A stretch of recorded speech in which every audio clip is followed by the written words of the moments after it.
I've spent the last 20 plus years of my career working with organizations all the way from startups to individual entrepreneurs, all the way up to Fortune 100 companies.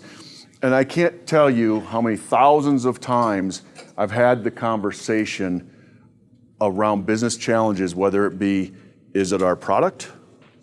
Is it our brand? Is it our people? Or is it our culture? We interviewed hundreds of executives from all over the world, all different industries, all different types of companies. And authenticity was the one word that just was talked about over and over and over throughout my interview. It was a through line of all my research. In today's world, in the global environment and the workplace environment and our workplace people, our number one priority is no longer stakeholder value. Regardless of what your culture is, if you want a dynamic, successful culture, it has to be authentic. In an authentic culture, there has to be accountability. Does anyone here work in the IT field? Right? And do you work in an agile environment? Mobile and hostile. Yeah, and you got waterfalls going on, and you got scrums, and you got all kinds of language that a bunch of people don't understand, right?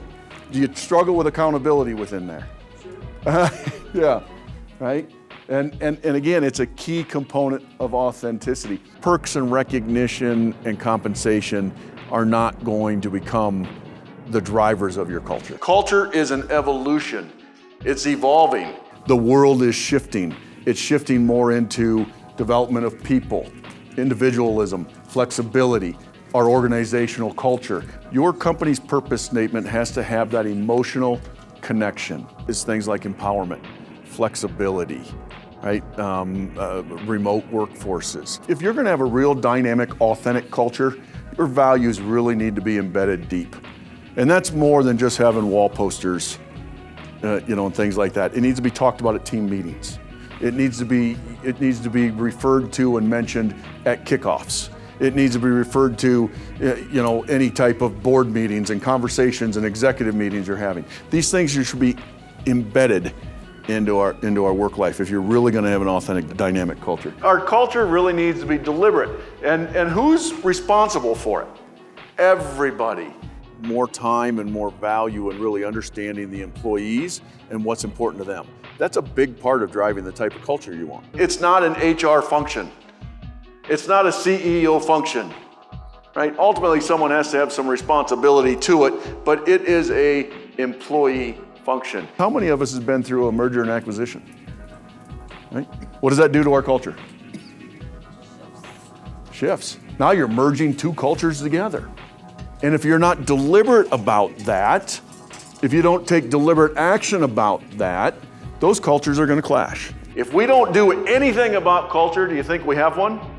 Yeah, there's a culture there. It's just a big wheel rolling down a big hill out of control. 85% of the mergers and acquisitions that fail, they fail because of culture clash. All the executives, all the financials line up, all the product lines line up, everything should be seamless, but they didn't take any deliberate action about merging these cultures. So out of all the M&As that fail, 85% of those are failing because of culture clash. That's astonishing. Talks about the impact of culture. Culture evolution or culture creation is a journey, and that journey is made up of hundreds of magic moments. Right? Diversity, inclusion, purpose, values, mission, engagement, all of those things can equate to magic moments. Some companies want to talk about, yeah, we're going to do this. We want the best culture ever, but they want it done in 3 months. Can you change a culture in 3 months? No, a true cultural change. How many of you have employees that have been there 15, 20, 25 years? 30 plus, right? And they've got frustrations because of the changes in the workforce and all those types of things.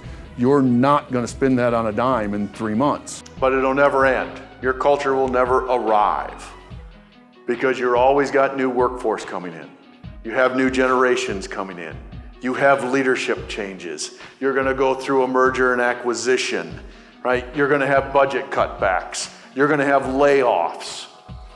All of these things are asteroids to our culture.